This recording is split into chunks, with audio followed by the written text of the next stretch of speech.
Labdien, svētdienā. Esmu šodien arī atnākusi laiviņā,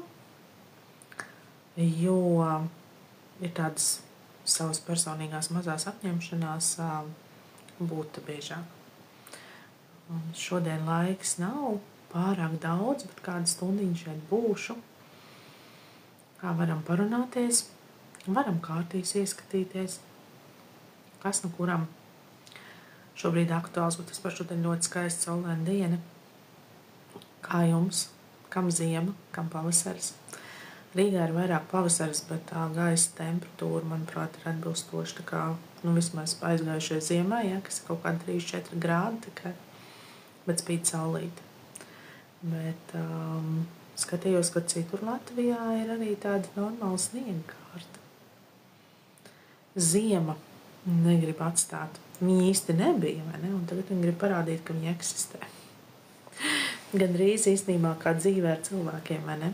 Tad, kad mēs nolemjam, kad kaut kur jāiet, jādodās projām, tad pēkšņi līdzās esošie izdomā, kad tad viņi parādīs, cik viņi ir ļoti klātesoši un vajadzīgi. Ja ne pārdomā. Tāpat mums šogad ar to ziemu. Tā kā jā, ar manīm kā parasti, manos laivos ir manas kārtas, ir taro kārtas, ir enerģētiskie centri, diagnostikas kārtas, un šodien ir uzlikta mazliet savādāka, mazāka mērķa dāvaniņa. Un sūtot to, varat ieskatīties kaut kādā tajā savā enerģijā. Mēs varam paskatīties, kas jums šobrīd enerģētiski ir aktuāls. Tā kā, ja nav kaut kādi tādi lieli, konkrēti, precizējoši jautājumi, bet gribās saprast, kas šobrīd svarīgākais, kas notiek enerģētiski jūsu dzīvē, tad, sūtot mērķi dāvaniņu, varat saņemt šādu te atbildi. Bet kopumā ļoti labprāt arī vienkārši par kaut ko parunātos. Ja jums ir kāda doma vai ideja vai sajūta, par ko gribās padiskutēt šeit. Sveiks, Edgars. Tā kā tā. Nākamā nedēļa arī ar tiem laiviem tā būs, kā būs, laikam. Pēdējā laikā arī cenšos ielikt kādam video. Bet nākamā ir diezgan saspringta arī darba nedēļa, ja neskaita varbūt trešdienu, kad ir meditācijas vakars un konsultācija diena, kas ir bišķiņ tā kā tukšāk un brīvāk nedēļas ietveros, bet pārējās visas dienas ir ļoti, ļoti piepildītas, ieskaitot arī sestdienu. Bet pēc tam nedēļa vēlāk varētu būt, ka būs bišķiņ vairāk brīva laika, jo darbiņā ir tāds kā mazais atvaļinājums, un tad arī varētu būt, ka biežāk sanāks pabūt šeit. Bet vispār jau gribās laikam atgūt to laiku, kad var iziet ārā, iziet svaigā gaisā, iziet pastaigāties. Sveika, Alta. Bet tas nav tik vienkārši. Man ar klientiem ir tā, ka es pārsvarā vairāk šobrīd darbojos ar grupu darbu. Tad ir enerģētiskās grupas, ir tie, kas nāk uz taro apmācībām.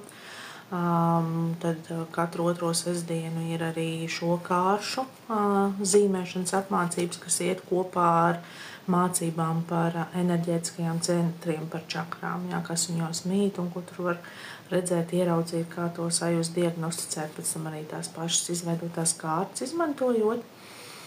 Un privātajās konsultācijās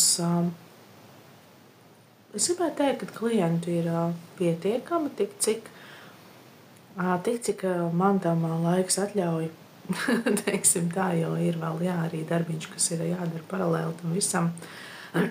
Šis nav tāda mana pamata uz visiem 1000% nodarbošanās. Bet, jā, katru rītu ir meditācija grupa. Ja tādā veidā mēs skaitītu kopā cilvēkus, tad viņi ir daudz. Viņi ir tiešām salīdzinoši daudz, jo, ja grupā ir no 7 līdz 15 cilvēkiem, ir, kas ir arī rīta meditācija grupā, kur vada rīta meditācijas. Un, kas vēlās, jā, var pievienoties Telegram grupiņai. Tur dalība ir bez jebkādas maksas. Vienkārši Telegramā man ir vienkāršāk. Es nevienmēr izveidoju kaut kādus video vai postus šeit, bet tur es vienmēr ielieku katru rītu enerģētisko vēstījumu par tās dienas enerģijām un ielieku arī tai dienai veltītu kā afirmāciju. Rīta meditācijas gan iet atsevišķi. Bet, ja ir tā doma, tas jautājums ir tāds, ka vai ir viegli tikt uz konsultācijām, vai ir jāpagaida, parasti ir droši vien atkarībā, kā ir jums ar laikiem. Reizēm ir, ka ir jāpagaida kaut kādas dienas, kad nevar tik brīvi pēkšņi un uzreiz. Vienkāršāk ir ar tiem varbūt īsajiem jautājumiem. Daudzi piekopja to, kad vienkārši izmanto iespēju man atsūtīt WhatsApp, uzdot konkrētajā brīdī svarīgu jautājumu, veids par to enerģijas apmaiņu, un tad tajā brīdī, kad es esmu brīva, var apsēsties, piesaisties, paskatīties, to visu izpētīt, tad es aizsūtu atpakaļ atbildi tā kā audio ziņā. Paldies, Evita, par pievienošanos komandai, ka manas sirdi. Jā, gadām. Ja gribat ieskatīties kaut kādās savās šodienas enerģijās, tad mērķa dāvaniņa, kas ir augšā norādīta, šoreiz atradu kaut kādu interesantu bantīti. Tādu iepriekš nebija pamanījusi, bet es tā saprotu, ka te, ja ilgāk un biežāk nāk, tad arī tā dāvana galerija laikam mainās. Tā, neko, kamēr nav jūsu jautājumi, jūsu iniciatīva, mēs varam pastīties, kāda mums solās būt nākamā nedēļa. Kādas būs nākamās nedēļas galvenās enerģijas. Galvenās enerģijas es parasti mēģinu apstiprināt savās sajūtās caur visiem saviem 3 kāršu komplektiņiem, tāpat tās izdarīšu arī šobrīd. Un tad paskatīsimies, ko tā nākamā nedēļa mums sola.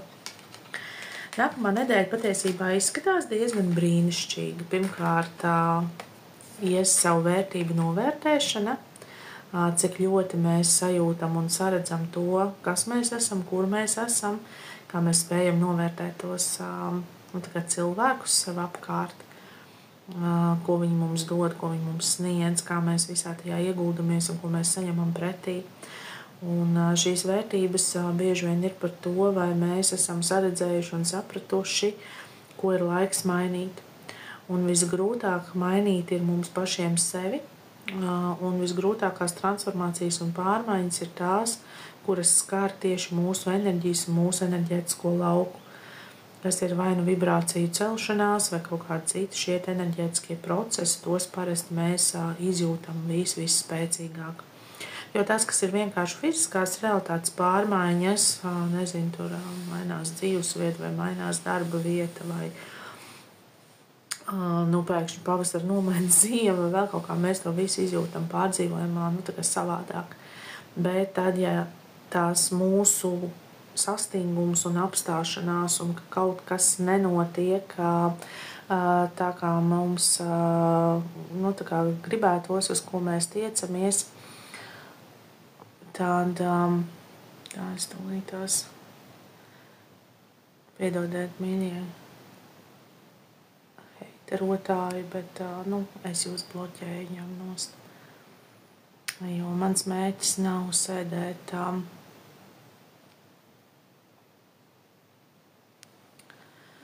sēdēt laivā un atbildēt uz to, kāpēc es esmu tāda, šitāda vai vēl kaut kāda, vai kāpēc es murgoju. Katram jau ir cits uzskats par to, kas ir murgi un kas ir patiesība. Lūk. Jā, un līdz ar to, skatoties tajās nākamās nedēļas enerģijās, būs tie notikumi var veidoties tieši starp to nepieciešamību novērtēt sevi, novērtēt to, kas mums ir apkārt, un novērtēt tās savas nepieciešamās pārmaiņas, ko mums ir nepieciešams mainīt. Un šeit enerģijās arī ir aktuāla šī tēma, kā notikumi, kas notiek ar tevi, viņi tā kā notiek priekš tevis. Kad nevis tu tā kā to, ko piedzīvo, ka tu tajā visā emocionāli un ar prātu iekrīti, bet ka tie notikumi, viņi veidojās, lai tu kaut ko piedzīvot, lai tu mainītos, lai tā dvēsele, ejot cauri tam savam dvēseles ceļam, saredzētu tos aspektus, kas tiek izveidoti priekš tā, lai varētu kļūt tā kā labāks, vairāk pietuvoties sev, to mēs atkal saprotam ar to pietuvošanos tā izpratnē, ka mēs esam šīs dvēseles šeit uz zemes, nevis vienkārši tikai fiziskais ķermenis. Nu, lūk, un tad nākamā nedēļa mums sola dažādas notikumus mūsu izaugsmai. Un šī ir arī tāda brīnišķīga enerģija, kas ir savienojums ar augšu, savienojums ar visumu, par ko runā šie zižļi, ka tā ir kaut kāda uzvara, jo šo visu saliekot kopā, tad tas kopējais nedēļas vēstījums ir par to, ka ejot cauri nākamās nedēļas enerģijām, mums būs iespēja saskatīt un izvērtēt savas vērtības, saprast to, ka viss, kas notiek priekš mums, un mēs varam par to būt pateicīgi, un svinēt savas mazās uzvaras tieši šajā te garīgās izaugsmes ziņā. Jo zizlis tā ir šī te garīgā izaugsme. Tā es redzēju, ka bija jautājums. Cik ilgi jūs ar taro nodarbojaties? Tieši konkrēti ar taro kārtīm, konkrēti ar kārtīm taro šīm kā tādām nepārāk ilgi, bet tieši ar enerģijām, enerģētiskajā laukā, šis darbs, kad es esmu to likusi lietā tā, lai es runātu arī un nāktu pie cilvēkiem, tie tad būs jau apmēram kaut kādi 8 gadi. Līdz tam bija vairāk tāds pašizaugsmes ceļš, un tad tas pirmais solis tajā visā bija meditācijas, vadīja meditācijas caur savu tā kā enerģētisko lauku. Tas ir viens no, kas man strādā vislabāk. Gan grupās, gan individuāli tieši meditatīvie procesi. Un tad bija tāds brīdis, kad bija tā saucamās dziedinošās sarunas, vienkārši sarunāties. Bet tad es sāku meklēt kaut kādus tos instrumentus, jo mēs katrs esam arī šī cilvēciskā būtne. Un bieži vien ir vajadzīgs tas, lai tu tās savas domas un sajūtas, ko tu tā kā redzi un jūti par cilvēku, lai tu viņus varētu kaut kādā veidā vizuāli apstiprināt. Tam prātam vajag to vizuālo apstiprinājumu, tā kā lai varētu pateikt, ka ir tā un tā. Un no tām taro kārtīm kā tādām es ļoti, ļoti ilgi izvairījos. Jo man bija pašai ļoti daudz prāta un zemapziņas bloki saistībā ar viņām, ka man bija tā sajūta, ka tas ir kaut kas slikts, ka tas ir kaut kas tāds, kā man arī vakar kaut kas jautāja, bet tas nesot grēks. Ja? Jā, bija tā sajūta, ka kārts, nē, ja, ka kārts ir kaut kas slikts. Bet tajā pašā laikā man patika tas veids, kā ir iespējams caur viņām skatīties, darboties, runāt un apstiprināt tās savas sajūtas. Jo viens ir tas, ka tu tā kā redzi, jūti, kas nāk caur to tavu intuitīvo kanālu un vari nodot otram cilvēkam. Bet jā, prasās to apstiprinājumu. Un tad man radās brīvais laiks, un bija man šī iespēja apsēsties, sajust, kā es to varētu likt lietā. Jo tajā momentā es jau biju sākus nodarboties arī ar enerģētisko centru diagnostiku, tieši darbu ar čakrām, enerģētiskiem sakārtojumiem, ko es arī daru vēl joprojām. Šīs kārtas, būtībā kārtas un taro, tas ir tāds pastarpināts. Jā, var sniegt konsultāciju, jā, var skatīties uz jautājumiem, jā, viņas var izmantot šādu laivu laikā, bet tas backgrounds tam visam un tas pats pamats, ko es tā kā cenšos darīt un izdarīt, jā, tas ir vairāk tomēr tas enerģētiskais darbs, tas atbalsts dvēselēm šeit, ļaut paskatīties uz notikumiem un lietām dzīvē, tā kā no otras puses saskatīt to monētas otru pusi, lai varētu atrast risinājumus.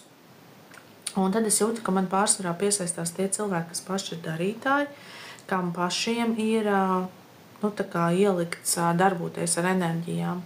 Un līdz ar to ir nonācis līdz tiem kursiem, jā, bet nestāsts un jautājums par to, vai ne?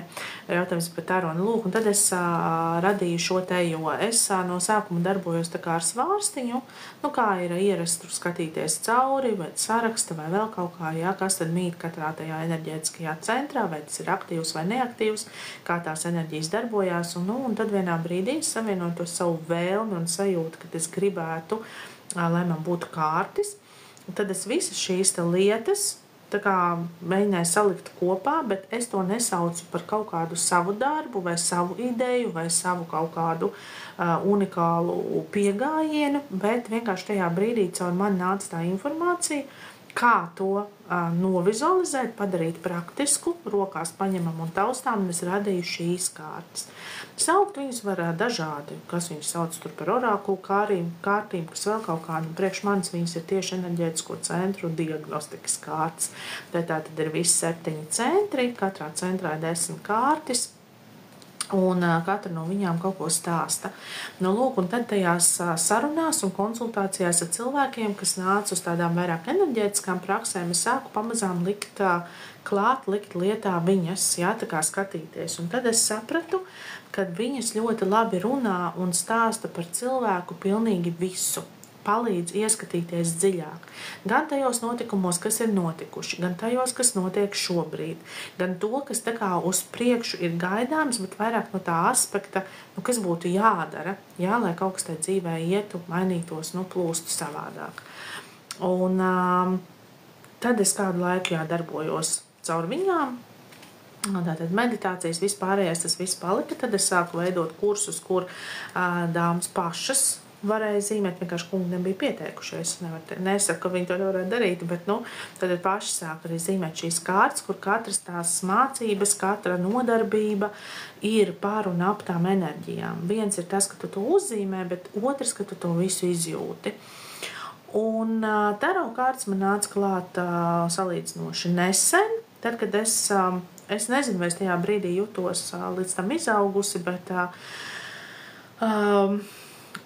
dzīvē lietas, notikumi un apstākļi tā salikās, kad bija iespēja viņas apgūt, bet viņas apgūstot, es sapratu to, ka tā sistēma, arī kā tas viss notiek un kā viņu dod, pasniedz un viss, ka tas īsti nav stāsts par mani, bet arī bija diezgan liela un, varat teikt, pasmaga transformācija caur to visu man pašai, lai tiktu līdz tam, kad es tās kārtas sāku pieņemt un saprast, un kad viņas sāka ar mani runāt. Un runāt viņas ar mani sāka tajā brīdī, lai viņas tā kā varētu likt lietā konsultācijās vai vēl kaut kur, tajā brīdī, kad es viņas uztvēru kā kaut ko atsevišķu no jebkādām sistēmām un ļāvu viņām papildināt. Un uz doto brīdi man viņas vislabāk strādā, kad es, piemēram, skatos enerģijas caur šo te enerģiju, tā kā to diagnostikas komplektu, un tarot kārtas iedod tā kā padziļinājumu tajā visā.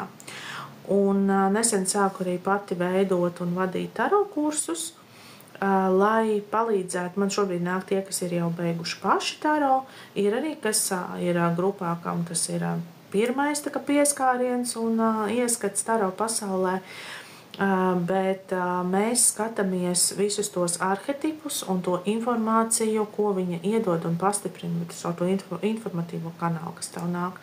Un tā es sāku lietot tarot. Līdz ar to es nevarētu teikt, kad es varētu sev likt kaut kādu nosaukumu, tur, nezinu, tur tarologs vai tur kāršlicējs vai vēl kaut kas vai zilī. Nē, noteikti nē. Tas ir vienkārši, tādi papildus tie instrumenti, kas ir iedoti, lai varētu, tā kā vairāk, labāk, precīzāk izdarīt to, ko jau es esmu darījusi līdz šim, neko rokās neturot. Teiksim tā. Es ceru, ka man izdevās atbildēt uz jautājumu. Tu raksti, ka tev līdzīgas sajūtas par tarot. Jā, un man tās sajūtas ir beidzot pazudušas. Man viņas ir beidzot pazudušas. tās sliktās sajūtas, jo es esmu sapratusi to, ka ļoti daudz kas no tā, kas vijās, mijās un ir ap šīm te taro kārtīm, ir tāds sava veida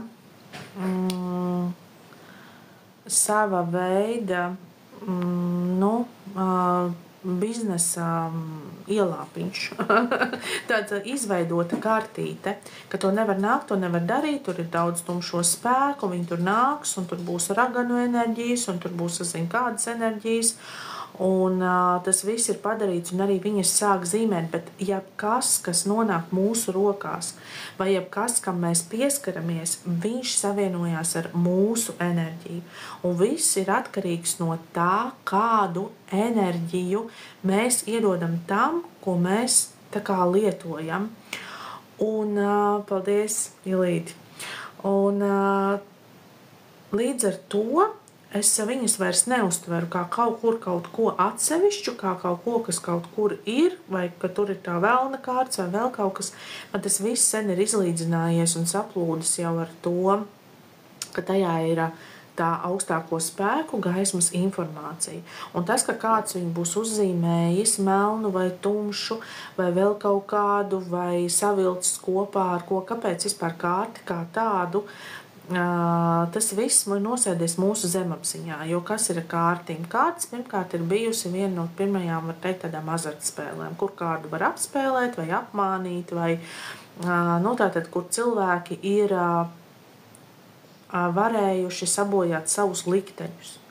Tātad tas ir arī kaut kāds atkal zemapziņas kods, kad kārts tas ir slikti. Ja to sāk darīt, ja to sāk spēlēt, tad attiecīgi var palikt bez mājas, bez ģimenes un vēl bez saziņkā. Tātad tā ir bijusi tā azartspēle, kaut kāds kārdinājums. Un attiecīgi tas ir viens, un otrs, tās pašas tarotkārtas, kā jau mēs zinām, viņas jau arī vēsturiski ir bijušas spēļu kārtas. Viņām tāpat ir tie masti, tikai viņi izskatās savādāk nekā kārtīm parastajām, ar ko duraku spēlē, un mēs zinām, ka ir vecas gudras un gan jau arī jaunas gudras viedas dāmas, kuras spēj šo te informāciju enerģijas lasīt arī no mastiem parastajiem, kurām nevajag, teiksim, tās tarotkārtas, kas jau ir apzīmēts ar dažādiem arhetipiem, izmantot informācijas lasīšanā. Bet vienalga, tie kārtī paaugstā pieskaņa, un kas tad ir nākamais? Tad ir konkrēts tautības cilvēki, kas to ir likuši lietā, gājuši, zīlējuši, apspēlējuši, apmānījuši, hipnotizējuši un vēl sasako, tātad visas tās negatīvās pieredzes, kas ir sakrājušās. Un līdz ar to tam uzreiz ir iedot šī negatīvā pieskaņa. Un ļoti līdzīgi ir ar to, ka enerģētiskajās praksēs ir grūti nosaukt, bet mēs sakām visums, mēs sakām radītājs, mēs izdomājam un pielietojam dažādus vārdus, lai mazliet uz brīdi kā apmānītu savu prātu, savu zemapziņu ar to, kad mēs šajā brīdī nerunājam par Dievu. Un kāpēc? Tāpēc, ka Dievs atkal ir ieguvis to otru, ja to kaut kur izdzird, tad viss jau baznīcas egregors, tur tagad tūlīt būs, viss vilks apakšā, kaut kādā sektā iekšā. Un tā visam kaut kam dzīves, gadu tūkstošiem ejot, ir radušies kaut kādi tie savi priekšstati. Bet patiesībā lieta, jebkura lieta, ir tāda lieta, kāda viņa ir, un viss ir atkarīgs kā un ar kādu nodomu mēs viņu liekam lietā. Jo, ja mēs taro izmantosim tam, lai līdztu citu cilvēku dzīvēs, lai palīdzētu citiem apskatīt trešo personu informāciju, ko viņi domā, ko viņi dara, ko viņi darīs, kas ar viņiem notiks, bet nevis ar viņiem pašiem. Jo, ja mēs to instrumentu paņemam un izmantojam tam, ka lai kādam palīdzētu saprast, kas ar tevi šobrīd notiek, ko tu varētu darīt, kādi ir tie iespējamie rezultāti vai ceļi, ja tu izdarīsi tādu vai tādu izvēli. Tas ir pavisam kaut kas cits. Tas ir pretstats tam, ka mēs kaut kur līdīsim, rakņāsimies, bakstīsimies pa enerģijām un nodarīsim kaut kādam pāri. Es kaut kā tā to saskatu.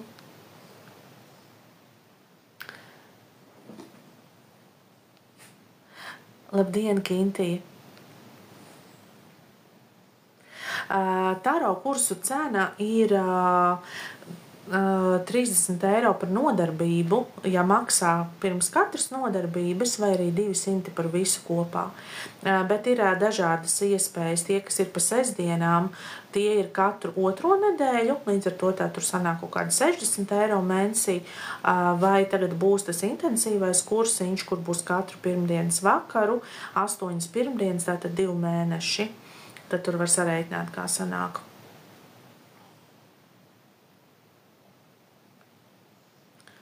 Tie sāksies maijā. Labdien, Dina! Labdien, Daina! Čau, Dace! Un sveiks 20 eiro! Sveiciens saulainajā svētdienā! Jā! Re, man tagad ir kaut kāds, man ir sirsniņu mērķis, ja? Tas ātrais mērķis ar komandas sirsniņām uzlicies, un šodien mums ir uz individuālajiem jautājumiem īpaši savādāka dāvaniņa, atradu tādu bantīti, viņa kā smuki izskatījās. Tā kā mērķīts, jā, bet pārāk ilgs šodien nebūšu, šodien vēl ir dienas plāni, vēl šur tur ir jābrauc, jādodās. Jā. Droši vēl jautājiet, diskutējiet, ir interesanti parunāties. Man prieks, ka jums interesē, ka jūs prasat, ka kādreiz rodās arī šī iespēja. Jo viens ir kaut kāds nosēsties un veidot video materiālu. Ja? Tagad tur par sevi stāstīt vai vēl kaut ko, bet otrs ir, kad ir šīs dzīvās diskusijas. Un tas ir forši. Tas ir, man liekas, arī tas, kas varbūt man kaut kādu laiku bišķiņ pietrūka, kamēr nebija laika. Nu jau ir atkal atpakaļ tas azartiņš, ka jāienāk šodien atkal. Laika nav daudz, bet bišķiņ jāienāk. Jāienāk parunāties. Tā kā jā. Nu jā, un līdz ar to. Un vēl, kas ir ļoti būtiski, man liekas, tiem no mums, kas ar to visu darbojās un lieto un izmanto, saprast to, ka mums īsti nav konkurentu. Jo, ja mēs sākam uz apkārtējiem skatīties kā uz konkurentiem, tad arī ir ļoti grūti. Un kāpēc nav konkurentu? Tāpēc, ka katrs informāciju redz un saņem savādāk. Protams, ja mēs visi nosēstos pie vienas pareizās skaidrojošās grāmatas, tad tas būtu kaut kas cits un būtu pavisam cita informācija. Un to var redzēt arī, kur vakar mums bija diskusija, kur bija iekomentēts par to, kad aiziet, pieņemsim, tur pie numerologu vai vēl kaut kur, jā, un saņem informāciju, kas, tā kā neatbilst vai kas izsit no sliedēm, un, tā kā ir grūti pēc tam ar to visu tikt galā, kas tur ir izstāstīts. Tad te jau ir tas, ka mēs katrs kaut kādā dzīves posmā nonākam pie tā meistara vai pie tā tarologa vai vienalga, kā viņš sev dēvē, kurš mums tajā brīdī ir vajadzīgs. Un viņš mums iedod kaut ko, kas mums kaut kādā veidā izšūpo un izsit ārā no līdzsvaru, lai mēs sāktu meklēt vēl vairāk atbildes, vēl vairāk informāciju un nonākt uz tā sava attīstības ceļa. Un tāpēc, esot šeit uz zemes, mums notiek dažādi tie notikumi, sevišķi caur emocionālo plānu, kas sit ārā no tās komforta zonas, jo neviens brīdis jau nav tāds, ka mēs vienkārši varam sēdēt un varam vienkārši neko nedarīt. Tā varbūt ir tā lieta, ko kādreiz gribētu sasniegt, bet tāda viņa nebūs. Aizvērs lūdzu durvis.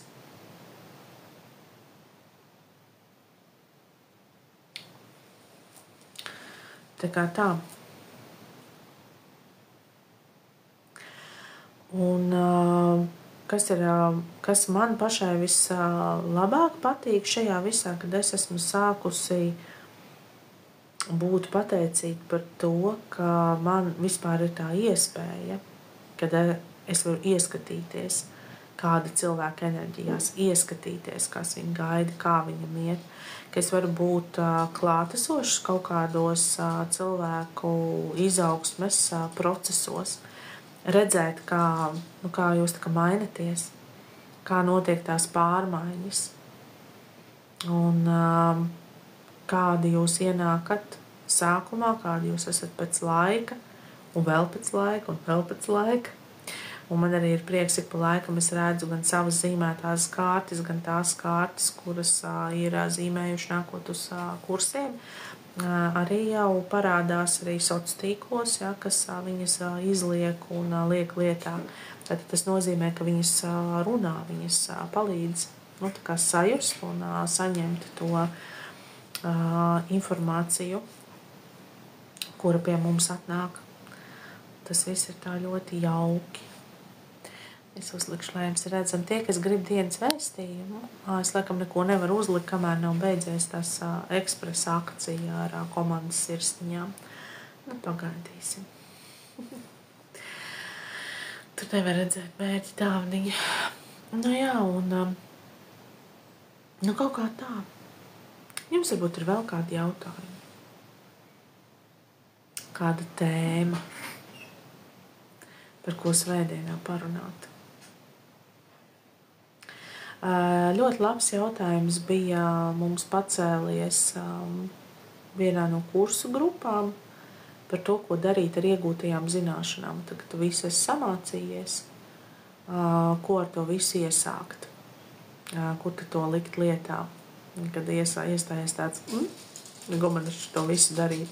Man tagad ir kārts, un es māku taronas, es izgāju enerģētiskos kursus, un māku vadīt enerģijas, un vēl sazinu, ko to visu darīt. Pirmām kārtām to visu likt lietā pēc sajūtām. Jo tad, ja rodās tas jautājums, kas tad ir tas jaunais gadsimts, ko tu piemini, vai vēl kaut kas tad būtībā, tas jaunais gadsimts, tās jaunās enerģijas un viss pārējais, tas ir tikai un vienīgi tāds visa apvienojums, kur visam ir vieta būt. Kad mēs varam turēt rokās, nezinu, tur Jēzus Kristus bildi, sēdēt blakus Budas statujai, mēs varam meditēt un vienlaicīgi pēc meditācijas pēc tam doties kaut kādā indiešu dejā. Mēs varam vienā rokā turēt taraukāršu komplektu, otrā čakru enerģētisko dziedināšanas komplektu, pēc tam to visu savienot ar svārstiņu enerģijām, un tad ir tik ļoti daudz, kas kur no visa, kas ir pieejams no jebkāda veida tām enerģētiskajām praksēm, ir radies kaut kāds tas savu veidu apvienojums. Un ko ar to visu darīt? Darīt to, kad sajust, kas tev ir vistuvākais, kas tevi visvairāk uzrunā, kas tev palīdz. Jo, ja cilvēkā tā kā iekšēji vai dvēseliski nenomierina vai enerģijas nesakārto meditatīvas procesu, viņš nevar iet meditācijā. Ja viņam tas palīdz, ja tas sakārto, tad to var darīt. Tālāk rodās jautājums, kāda tipa meditācijā. Es, piemēram, man visvienkāršāk ir iet meditācijā, ko kāds vada. Tātad ar balsi vadītā meditācijā, kur es saņemu tos procesus, es klausos, es tajā visā esmu iekšā. Es, protams, nerunāju par tām meditācijām, kuras es vadu pati vai meditatīvie procesi, caur kuriem, piemēram, veids tur enerģētiskās diagnostiskas vai viss tas ir, cits, tas enerģētiskais stāvoklis, kas vienkārši tiek izmantots tā spēja saslēgties, ar to augšu, to savu augstāko es un visu informāciju. Bet to visu, ko tu tā kā apskaties, iemācies, iegūsti, patausti, tu pēc tam izvēlies, kas būs tavs. Tas ir ļoti līdzīgi kā tad, kad tu ieeji veikalā pirkt kleitu vai uzvalku, vai vienalga, ko tu ej iegādāties. Tev ir svarīgi aptaustīt, kāds ir tas audums, apskatīties tuvumā, kāda ir tā krāsa. Un tu jau izstaigāsi visu to veikalu. Tu paņemsi vienu preci, otru preci, 5. preci, tu varbūt aizies viņus arī piemērīsi. Bet ne viss no tā, kas tev iespējams derēs, tev patiks un tev piestāvēs un būs patīkams arī, teiksim, tas audums, Un tāpēc ir tā, ka arī ejot uz šādiem vai enerģētiskiem kursiem, vai iegūstot šo informāciju, vai kaut kur viņu lasot, pētot un tā tālāk, mums veidojās priekšstats par to, kas tas ir. Mēs apskatāmies, kā to izmantot, kā to likt lietā, un pēc tam sajūtam, vai tas ir priekš mums. Un mēs noķeram tos enerģētiskos tos stāvokļus, kuros tad mēs savienojamies. Vai ir kaut kāda veida informācija, vai ir kaut kāda veida to plūsmu vai stāvokli. Un tā jau ir tā likšana lietā. Jo tā kā arī te iepriekš rakstīja, ja, ka taro kārtas izmanto tikai tad, kad to vajag. Jā, bet tu to māki. Tu proti, tu māki viņus nolasīt. Un tu jūti to brīdi, kad tev to vajag. Un ir ļoti daudz tādu, kam to vajag tikai priekš sevis, tikai priekš saviem procesiem. Kaut ko tādu apskatīties vai mācīties, apgūt jau nenozīmē, ka tu to mācies, tāpēc, lai ietu un nezinu, un tas kļūtu par tavu darbu, par tavu ikdienu, par kaut kādu peļņas avotu. Visbiežāk tomēr tas pirmais solis ir, ka tas ir kaut kas priekš sevis. Un iziet ar to uz āru un sākt dalīties tās savās domās un sajūtās nav nemaz tik vienkārši. Jo mēs vienmēr vislielākais informācijas apšaubītājs esam mēs paši. Mēs it kā jūtam, redzam, intuitīvi un visādi, un kaut ko mēs sakam, kad no sevis palaižam ārā, un tas prāts tā, nopietni, tā tiešām ir. Jā. Nu, kurš grib zināt šobrīd savas aktuālās enerģijas, tad šodienas mērķa dāvaniņa ir šī tāda. Lūk. Sūtot mērķa dāvaniņu, tad skatīsimies jūsu enerģētisko foniņu, enerģija aktivitātes. Bet tā kā es skatos, ka te ir gandrīz lielākā daļa tie paši, kas bija jau vakar, tad es pieļauju, ka tas pat šobrīd nav īpaši aktuāli. Bet es tā esmu. Un individuāli var sūtīt jautājumus. Šobrīd arī man profilā ir piesprausts postiņš, kur ir iespēja sūtīt individuālos jautājumus. Tur ir norādīts arī WhatsApp numurs. Tā kā atliek tikai atsūtīt ziņu, bet sūtat rakstiski, nezvanat, ja? Sūtat rakstiski, un es atbildēšu pēc tam audio ziņā, tik līdz tas būs iespējams. Kā tā. Sveiki, Ines. Nezinu, vai tu paspēji dzirdēt, varbūt paspēji aizkadrā dzirdēt par to, kā likt lietā to, ko mēs esam samācījušies. Jā, visi iet pēc savām sajūtām. Un jebkurš no mums šeit sēž, vai kaut ko skatās, vai rāda, vai stāsta, aiz tā vienalga atrodas cilvēks, cilvēciskie faktori, emocijas, emocionālais plāns. Un ir viena liela daļa, jā, un vēl kas ir mums pievelkās tie cilvēki, kas ir mums līdzīgi.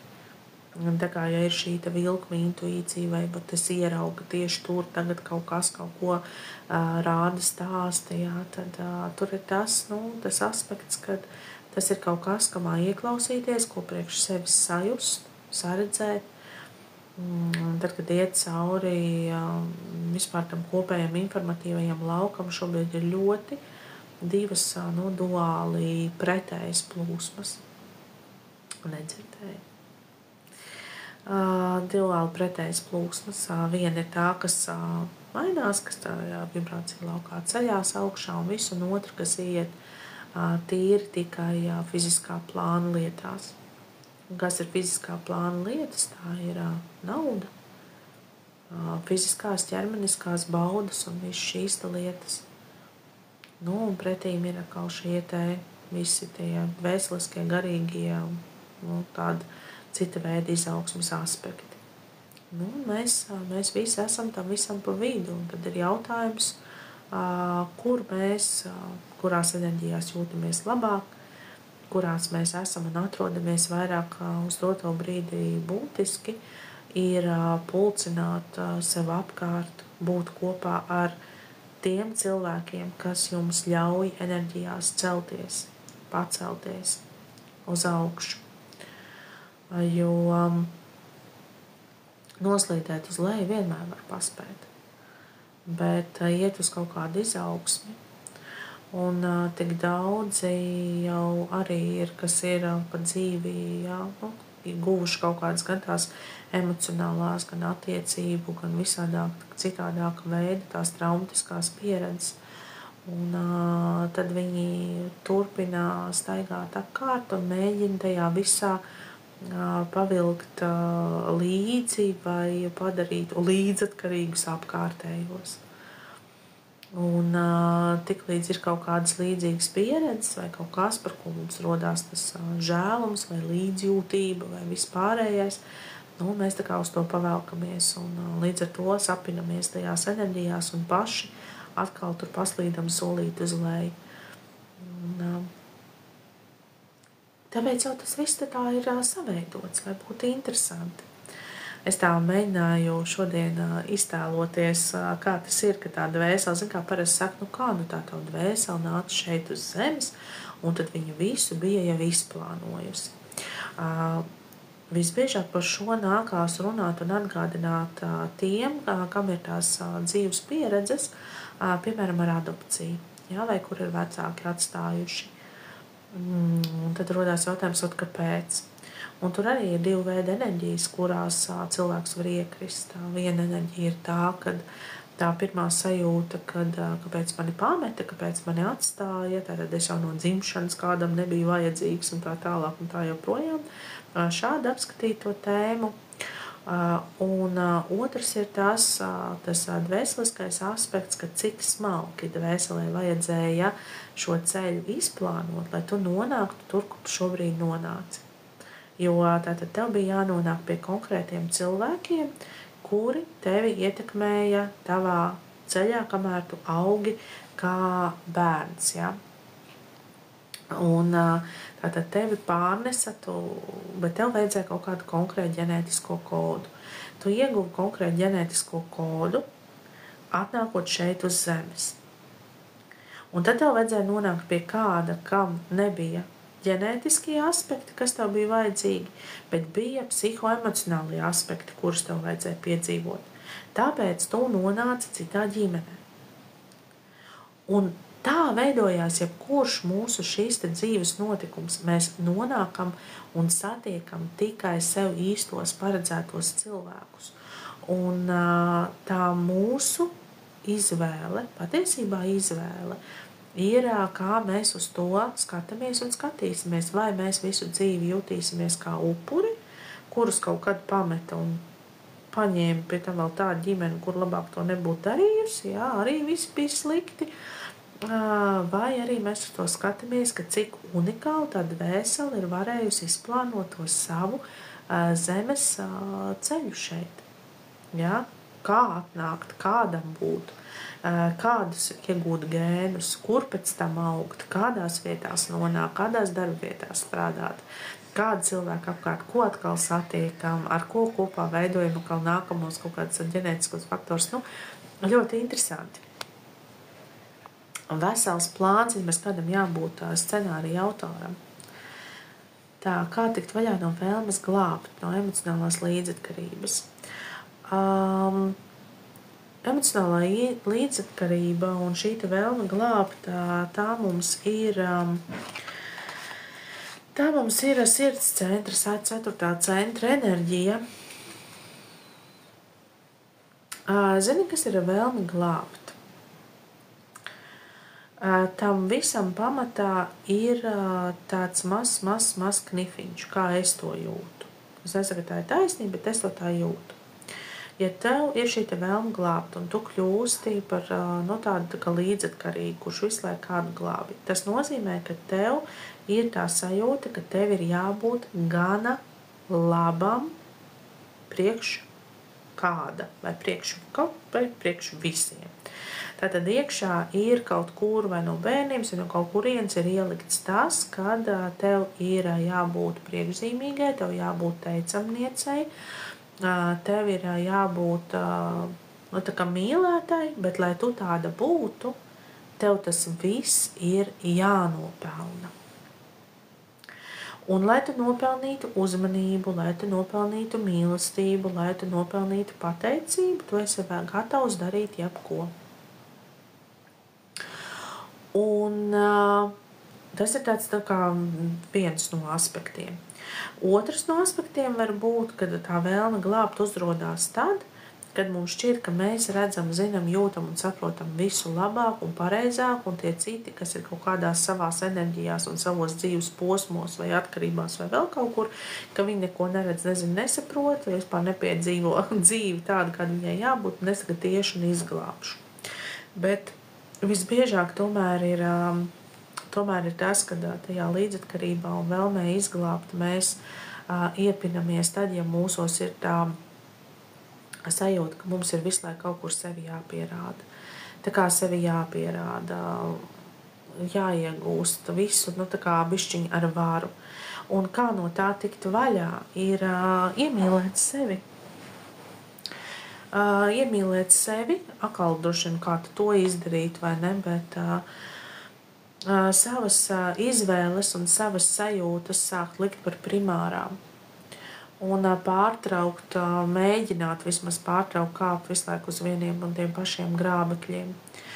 Jo būt tam līdzatkarīgajam vai būt tam glābējam, tā ir mūsu personiskā izvēle.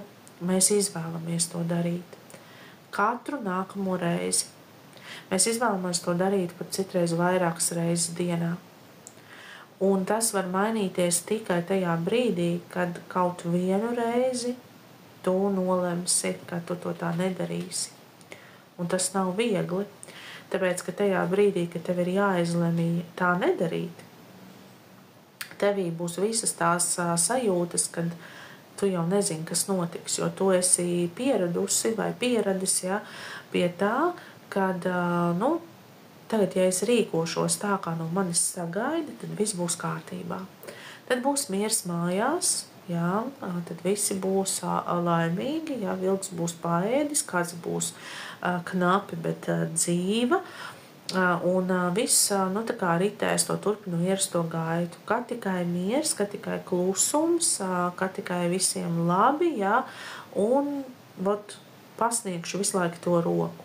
Un tā rokas pasniegšana jau var būt dažādos procesos. Kādam visu laiku nav naudiņu, tu viņam viņi iedod, Kādam visu laiku nav tur vēl kaut kas, tu visu laiku to iedosi, Un tad tu būsi laba, novērtēta, bet patiesībā tur novērtējuma nav vispār.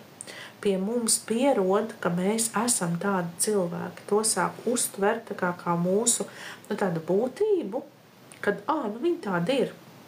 Ļoti saprotoši, ļoti izpalīdzīgi, citreiz pat to nesaprot.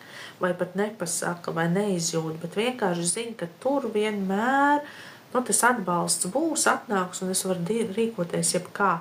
Patiesībā būt līdzatkarīgam šādā emocionālā plānā, tajā glābēja lomā, ir ļaut kādam citam vadīt tavu dzīvi. Līdz ar to no tā, lai tiktu ārā, ir jāuzņem tā kā lielāka atbildība pašam par savu dzīvi, par saviem lēmumiem. No tā rata ir jātiek ārā. Tas nav viegli, bet tas ir izdarāms ar ļoti, ļoti lielu apzinātību. Un pirmais, kas tev ir jāskatās un jāmeklē, ja tas ir, teiksim, par tevi pašu, nevis vispārējais jautājums, no kurienes tas viss nāk, kad tas sākās, kad tu sāki tāda būt.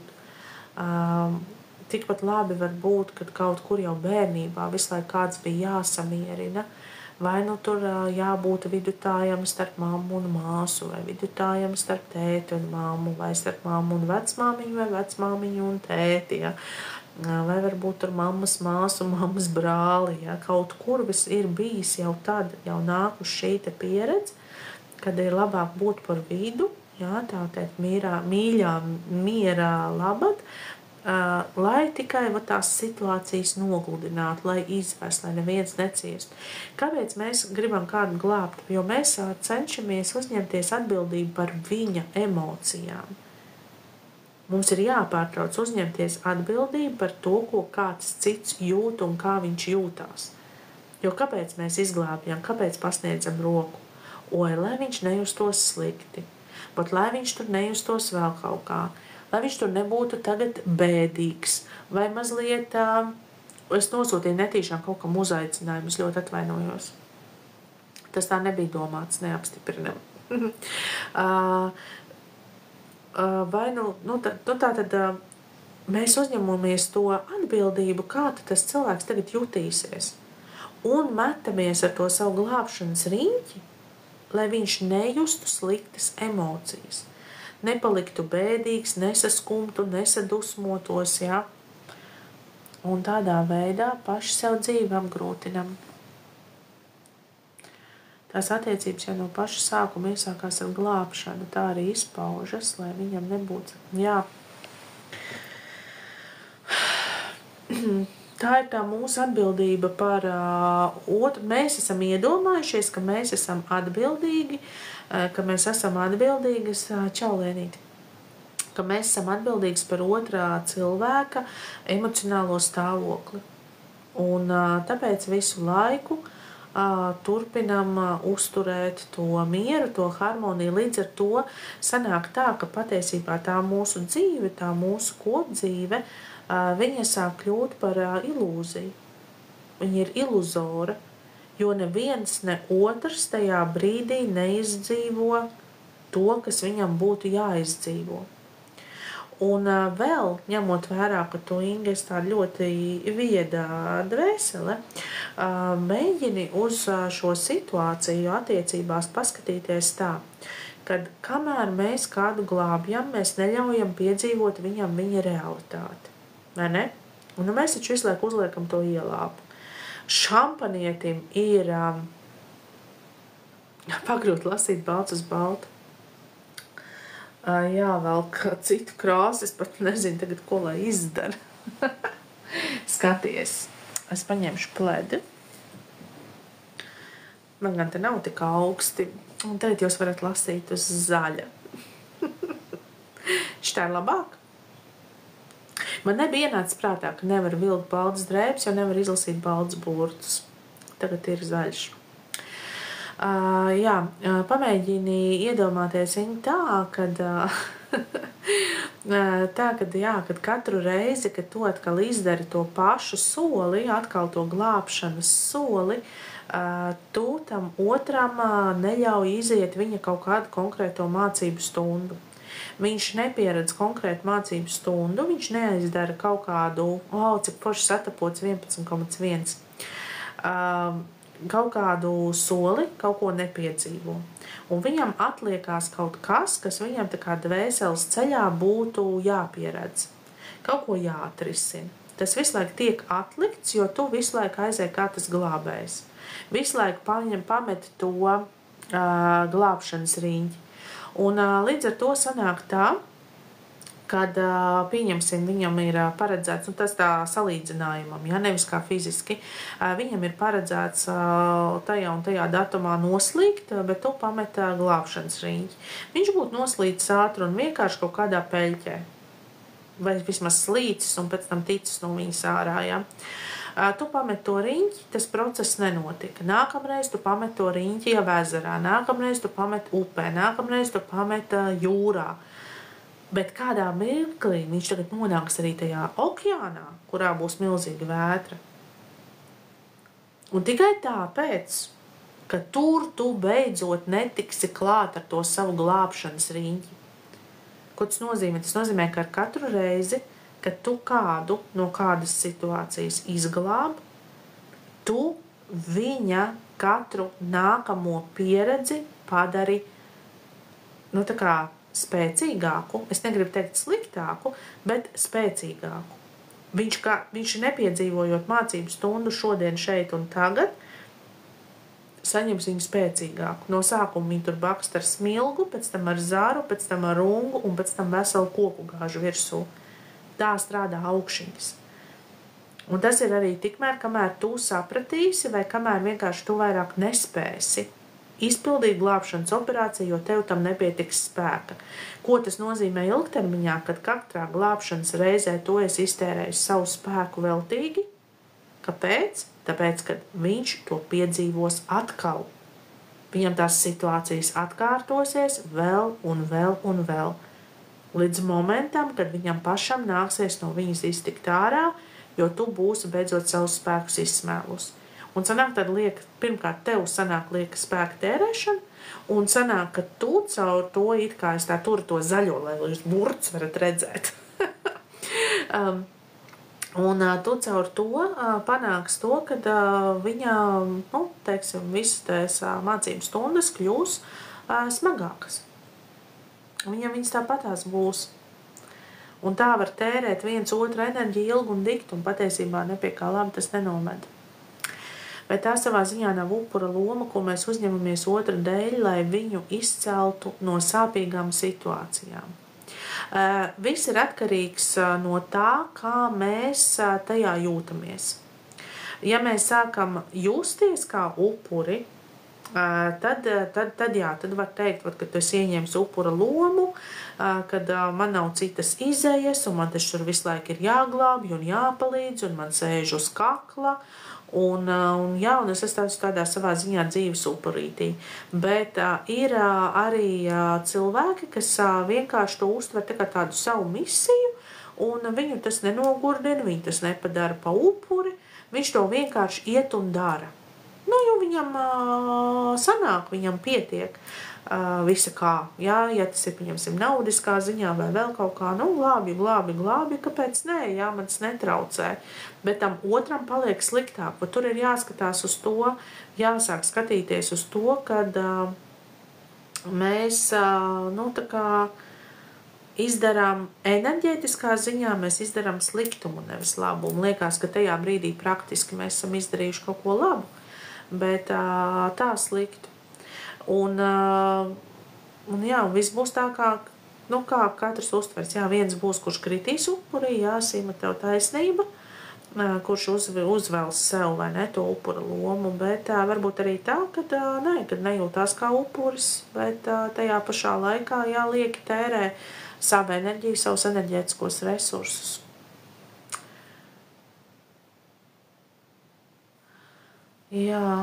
Nebija ienācis prātā par glābšanu. Es no savas pieredzes par palīdzēšanu nevaru palīdzēt tam, kas to neprasa un nepieņem. Arī. Un, kad to sapratu, pazuda arī mana vainas sajūta. Pēc pēdējais reizes viņam bija, kas tieši to arī novēroja, ka ar katru reizi grūtāk viss. Nevar burtiem krāsu nomainīt, var tikai džemperi nomainīt. Nākamreiz nenevišu baltās drēbēs. Tā ir. Un arī tie, kas no jums, kas ies un darbosies vai jau darbojās ar enerģijām vai kārtīm vai vēl kaut ko vienalga, ir tā, kad nāks tie upuri, saucamie upuri, kurus arī nevar glābt.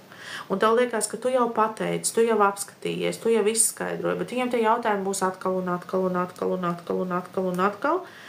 Un ir dvēseles, kas vienkārši savādāk nemāk funkcionēt un negrib funkcionēt. Ja viņš ir upuris, tad viņš tajā savā upura lomā jūtās ļoti labi un nemaz nevēlās no turienes tikt ārā. Viņš tur peld tā kā zivs ūdenī, un ja vēl uzrodās kāds glābējs, kas viņu enerģētiski pabaro vispār izcili, var turpināt būt par upuri, izvairīties no atbildībām savā dzīvē, jo pašiem nekas nav jārisina. Man atkal ir tā puzle, kuras nekad nevaru ar pirmo reizi normāli ietrāpīt. Ar otro reizi trāpīt. Pašiem nav nekas jārisina, un tādā veidā tā kā slītējā dzīvē cauri un enerģētiski sevi uztur. Es vēl būšu kaut kādas dažas minūtes, tāpēc atļaušos vēlreiz piespraust mērķa dāvaniņu šodienas. Ja kādam ir individuālie jautājums ar kārtīm, tad mērķīts šodien izskatās šāds.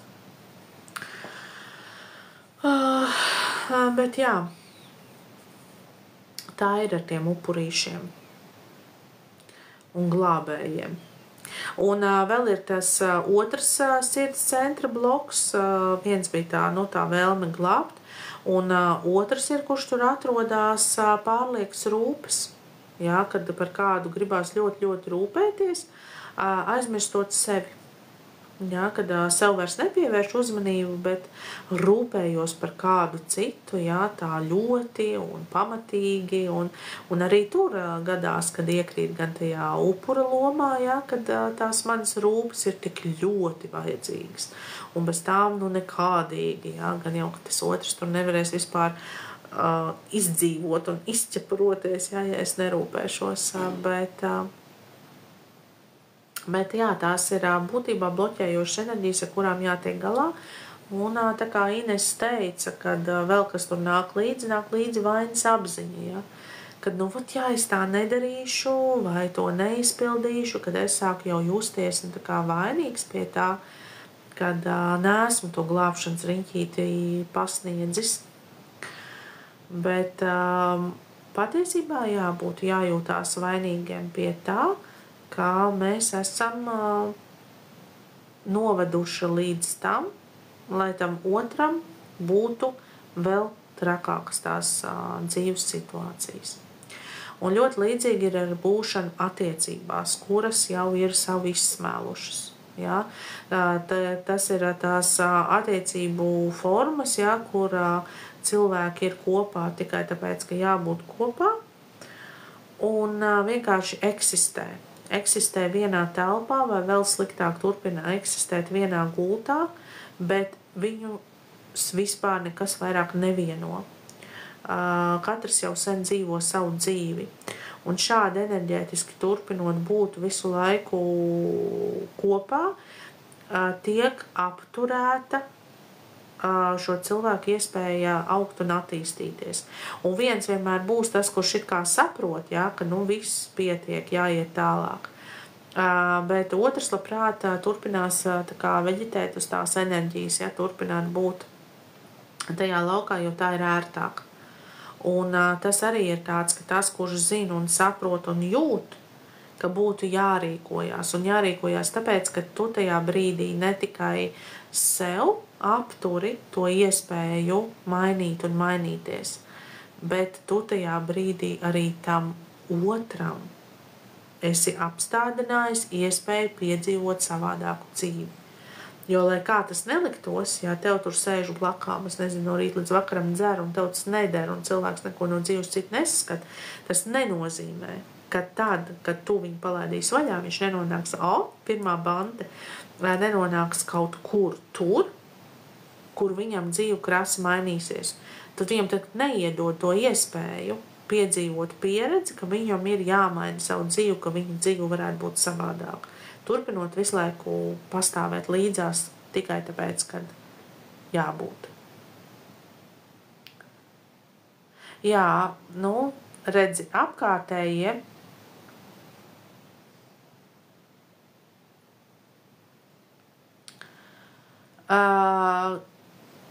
māk uzdzīt apkārtējie, kad un kā sāka veidot partnerattiecības. Vainas sajūtu uzdzen apkārtējie. Būtībā vajadzētu būt tā, ka mēs sevī izaugām tik tālu, ka neviens mūsos viņu nevar uzdzīt. Tātad tā vainas sajūta vai tā vaina tajā, ka viņa rodās, nebūs apkārtējos cilvēkos. Tas vienalga paliks tā kā mūsos pašos. Kad mēs sevī kaut ko vēl līdz galam nesam saredzējuši, sapratuši, izdarījuši vai izmainījuši, un tāpēc tie apkārtējie var to vainas sajūtu uzradīt. Tā ir tāds, kaut kāds tas pašizaugsmes posms, ja, kam vēl nav izietis cauri, un tāpēc tādas situācijas tā kā turpina rasties. Viņi nemāk, vienkārši tu ļauj tam notikt. Tā drīzāk.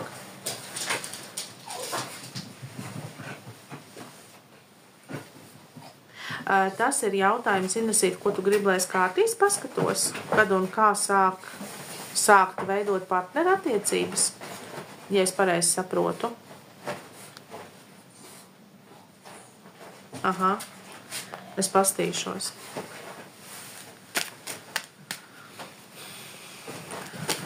Cik mums ir laiks?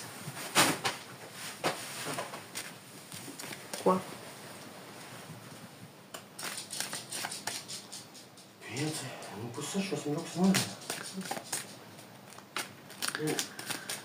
Tā, kad un kā sāk veidot partnerattiecības? Skatāmies.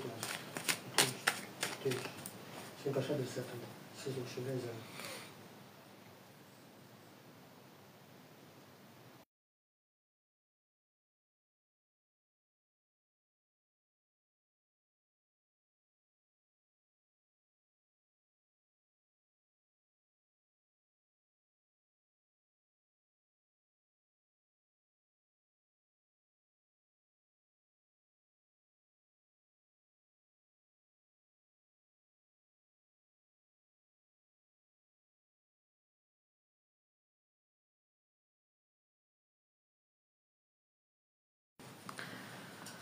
Tā, noskaidrot, cik man vēl ir laiks te pasēdēt. Tā, nu skatāmies, kad un kā veidot attiecības. Kad un kā Inesei sākt veidot attiecības. Šobrīd skatīsimies, kas tev vispār ir aktīvs attiecību jomā. Šobrīd attiecības tev nesazemējās, ja? Uz doto brīdī tev ir jāstrādā ar procesiem, kur tu vēl izzini pasauli, pasaules izzināšana, pašrealizācijas maiņa, tu šobrīd realizēsi sevi. Tuvākais laiks, manās sajūtās, tie ir vēl kādi 3-4 mēneši, kuros īsti tā kā uz attiecību virzienu mēs neskatāmies. Tu neskaties. Un šeit ir darbiņš tātad ar pasaules izzināšanu, ar jaunu sajūtu zināšanu atvēršanu, ja, kas mums ir šī pasaules kārts, un visi garīgie enerģētiskie procesi, kas mums norit caur 6. centru. Pasjautāsim taro kārtiņu, kāpēc nesazemējās, tāpēc, ka jā, šobrīd iet sava emocionālā plāna un visu šo lietu sakārtošana, pievēršanās sev. Tev pat īsti šobrīd nebūtu laika būt otram, tā kā priekš otra cilvēka, jo visi procesi vairāk grozās ap tevi pašu, jā, piepildot tavas enerģijas, tavu enerģētisko lauku. Pasaules izzināšanas procesos tev nāk tas, kad ir kārtīgāk, tātad jāuzsēžās virsū tai savai piedzīvotai pieredzei, jā, un līdz ar to pēc tam stabilāk varēs iet uz priekšu un uz to visu tā kā paskatīties pāri, ja, pāri, ka tu būsi līdz tam izaugus. Tātad tev vienkārši šobrīd iet vēl tie procesi, kas to tavu karalienes troni veido, ja, veidojās tās zināšanas, izpratnes, un tad arī viss nāk caur garīgajiem procesiem. Pienāks brīdis, un kur viņš ir caur fortūnas ratu, kad būs kaut kāda līdzīga situācija, kas varētu liecināt par to, kad ir runa par to, ka varētu uzsākties partnerattiecības, bet viss būs atkarīgs no tās tavas reakcijas, no tā, vai tu šoreiz noreaģēsi savādāk. Tātad vai tas ir kaut kāds cilvēks, kurš jau varbūt kādreiz mēģinājis attiecības veidot, vai arī vienkārši līdzīga situācija. Tātad es šeit turu plēdi, nevis tāpēc, ka man ir augsts, bet lai jūs redzat burtus, jā, atgādina tiem, kas to nedzirdēja. Es esmu ietinusies, es uzvilku uz baltas drēbes un baltos burtus nevar redzēt. Kad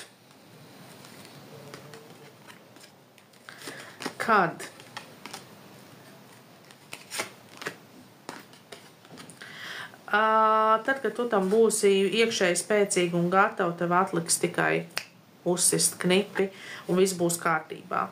Ja? Tur tev visu ir iespējams savest kārtībā un sakārtot, bet tajā brīdī, kad tu patam būs gatavs šajā brīdī, tev tas otrs cilvēks blakus būtu kā atbalsts vai varbūt kā bišķiņ glābējs, kopā taču ir vieglāk no tā fakta.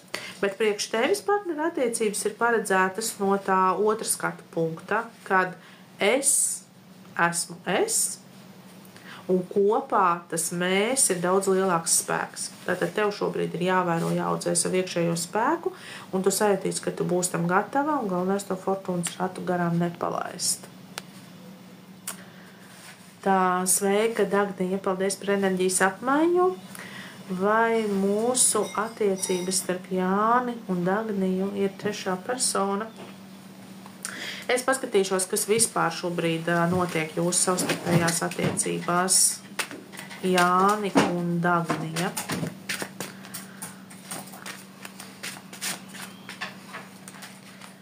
attiecības starp Jāni un Dagniju. Nu, gribētos teikt, ka tur ar jūsu attiecībām viss ir kārtībā, attiecības ir no augšas vadītas un jābūt pateicīgai par visu, kas un kā notiekās, bet drīzāk gribētos teikt, ka tev blakus vai līdzās ir kaut kāda interesanta persona, kura tev mēģina stāstīt vai iestāstīt to, ka var būt tur kaut kur varētu būt trešā persona, jo šeit ir kaut kādas klačas, baumas, aprunāšana, kas varētu tev likt, nu, tā kā domāt, novest pie šāda tipa jautājuma. Paskatīsimies, kas nāk caur tiem augstāko spēku faktoriem jūsu attiecībās. Jums ir kaut kādi tie kopā sasniedzamie mērķi, kas ir ļoti balstīti uz viena otra izzināšanu, kas ļoti vēl ārā tā kā ēnas puses. Līdz ar to notiek, ka ik pa laikam ir kaut kāds strīdiņš, kašķīts un kaut kas tam līdzīgs, jā, jo tās enerģijas, nu, viņas vienkārši izceļ, viņas liek gan tev, gan otram cilvēkam parādīt no to savu otru pusi, jā, neizdodas visu laiku būt tādiem baltiem un pūkainiem, un tā ir tā lieta, kas varbūt, nu, tā kā varētu radīt kaut kādas šaubas par attiecībām kopumā. Caur pateicības prizmu nāk tas, kad arī nākotnē viss ir pagaidām gluds un sakārtots, skatāmies uz priekšu, ejam kopā, jā, augam, mainamies, mācamies viens no otra, bet tajās klačiņās runās un tajā, kas mēģina tev ieslēgt šaubas, tur rekur slēpjās šis. Tātad kaut kādi tie dzīves un ikdienas tie kārdinājumi, un tur vairāk man gribētos teikt, ka kāds mēģina šobrīd skatīties no savas skatu prizmas. Un līdz ar to šāda tipa informācija vai nu, tas, tā doma, kāpēc tu tā domā, līdz tevīm ir nonākusi. Bet to, ka tā ir patiesība, to man kaut kā apstiprināt gan negribētos.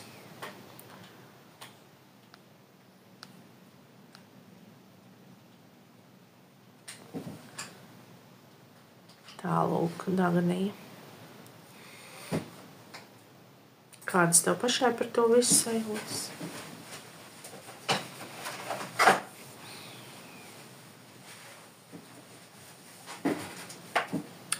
Nu, ko vēl 10 minūtes? Pēc 10 minūtēm dosimies, tā teikt, svētdienā. Šodien daudz ko interesanti esam izrunājuši. Es domāju, ka šodienas laivu ņemot vērā, ka bija diezgan daudz sarunas un ļoti maz skatīšanās kārtīs, es saglabāšu un ielikšu YouTube kanālā. Un links būs nopublicēts Telegram grupā. Tā kā kurš vēl nav piesakojis, var piesakot profilam, zem profila ir arī links uz Telegram grupu. Un tur arī tiek ielikti linki no laiviem, kuri ir bijuši saglabāti, kur ir bijuši kāds interesants tēmas, ko paklausīties.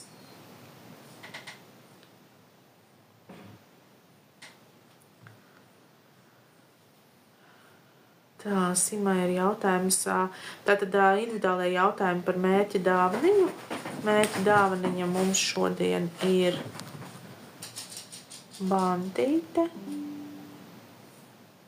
Man jau redz patīk visādiem kronīšiem un bandītēm. Re, šī tāda Sima, ja? Tikmēr es skatos, atbildu uz tavu jautājumu, vai bijušais partneris būs gatavs mainīt savu dzīvi vai atgriezt tavu. Es pastīšos, kas tur ir jūsu starpā.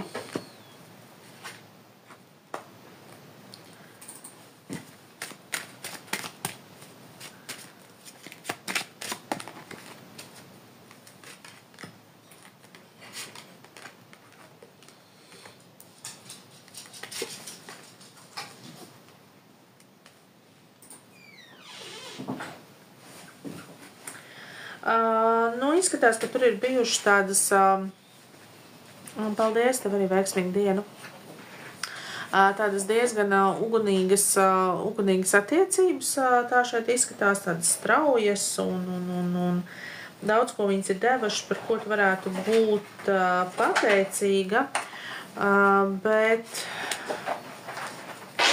Tā būšana kopā vairāk nāk no tāda iekšējā bērna skatu prizmas.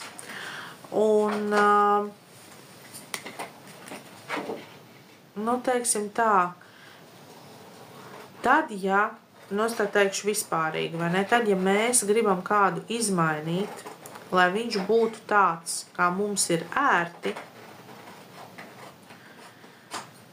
tas jau norāda uz to, kad kaut kas tajā nav, nu, tā kā riktīgi. Vat es ar tevi būšu, tad, ja tu būsi tāds un tāds, vai es ar tevi būšu, tad, ja tur būs tā un tā. Nu, īsti kaut kas tur ar tām enerģijām, tad līdz ar to nešķimē. Jo šeit ir tā, kad, manuprāt, ka šim cilvēkam šobrīd jau ir kur ieguldīties, ir kur veidot attiecības, un attiecībā uz tevi tev vairāk ir jāsaskata to, ko tev šobrīd tā kā dzīve piedāvā, citas iespējas, un jāpārtrauc ir nu, tās visas tās iekšējās cīņas, ja, tā mazā cīnīšanās pašai ar sevi, ar prātu, ar varbūt arī ar citiem mēģināt tā kā parādīt, ja es to zizlīti tūru šitā, tad tev arī tā vajadzētu, ja, bet beigās viens uz otru nemaz neklausās. Šeit īsti gribētos teikt, ka, ja nu arī pēkšņi tā notika, tad jautājums, vai tas ir vajadzīgs tev. Tev ir daudz citu iespēju, kuras jau tagad tu varētu izmantot, lai savu dzīvi šajā jomā tā kā savest kārtībā un izmainītu.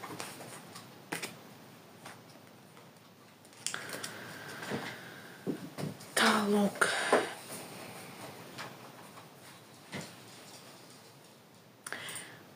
Jā, ja vēl ir kāds jautājums, nu vēl vienu, un tad laikam dosimies šodien, slēgsimies ārā. Tātad zaļais fons burtiem, jā, mēs tā, ko mēs varam izlasīt, augunīgai eņģelītai arī veiksmīgu dienu. Sveiki visiem, kas pievienojās. Sveicies, manā baltā džempera burtas nevarot redzēt. Bet, nu labi, ka jūs pasakat, nevis mocaties izlasīt. Tā kā tā. Jā, paldies. Paldies, Ilonija, tev arī jauku vakaru. Rīt no rīta jau tiekamies meditācija grupā un tiekamies no rīta Telegram grupā ar dienas vēstījumu un tiekam nāk individuālie vēstījumi. Rīt no rīta viss atkal sāks no jauna. Turpinās. Viss turpinās. Tā kā jā.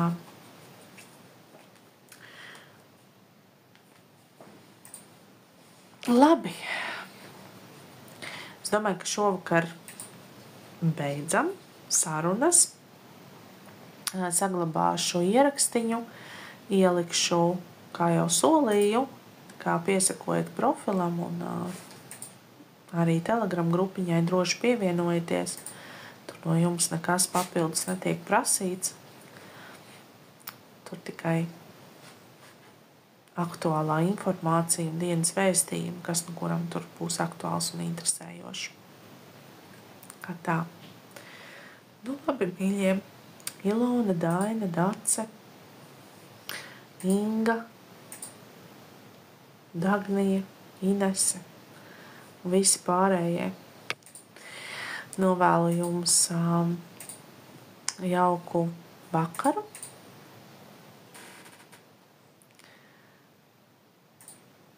Vai zivīm sadara ar vēzi? Sveika, Valdonīgā. Zini kā? Paldies, Sima. Neslēpjās visu horoskopos. Ir ļoti, ļoti atkarīgs katrs cilvēks, kāds viņš ir. Vispār horoskopu lietas un horoskopu zīmes, nu tā kā to atnākšanu šeit vairāk uztver, kad tiek iedots cilvēkam tas rāmis, caur kuru kaut kas sevī ir jāiemācās un jāattīsta. Un tās rakstura īpašības, kuras ir vienai vai otrai horoskopu zīmei, sevišķi tās negatīvākās, visbiežāk ir iedotas tam, lai dzīves laikā tu ar to tiktu galā. Ja, lai to ar to strādātu, nevis paliktu tieši tāds un nesavādāks tikai tāpēc, ka tev ir tāds horoskops. Līdz ar to atbildot uz tavu jautājumu, viss ir atkarīgs no tā, kādā šobrīd attīstības posmā atrodas konkrētais individs, konkrētā individualitāte. Un kā viņš vai viņa ir ticis galā ar savām konkrētajām rakstura īpašībām vai rakstura iezīmēm, ko it kā vispārēji varētu piedēvēt vai nu vēzim, vai nu zivīm. Un tad tikai no tā izejot, kāds nu katrs šajā brīdī ir un kāda ir viņa dzīves uztvere, kāds šobrīd ir viņa apziņas līmenis, varētu spriest par to, vai kopā sader šie divi konkrētie cilvēki. Un neatkarīgi no tā, kāda tad ir viņa tā horoskopa zīme. Īsti šādā veidā, manuprāt, meklēt, lasīt un salīdzināt to, vai cilvēki viens otram, nu tā kā ir viens ar otru ir saderīgi, caur horoskopa zīmēm nebūtu adekvāti. Galvenais ir uz to neieciklēties. Jo tāda informācija daudz kur pieejama, un tas ir visvienkāršākais, ko var pameklēt un izpētīt. Kad tu esi dzimis, tu esi tas un tas, un tagad tas ieeja grāmatā un izlas, vai mēs sadaram kopā. Bet tikpat labi šis cilvēks jau sen var būt, un tikpat labi viņa individuālais horoskops tieši ar to piedzimšanas brīdi var būt pilnīgi cits. Viņam varbūt no tās zivs vai vēža tur ir kaut kas pilnīgi diametrāli pretējs. Viņš ir vispār kaut kāds ūdens vīrs pēc savā piedzimšanas momenta. Tā kā uz šo to labāk neiespringt. Nu ko, tad jauku vakaru un tiekamies jau nākamnedēļ. Nākamā nedēļa ir jau rīt. Tā. Paldies!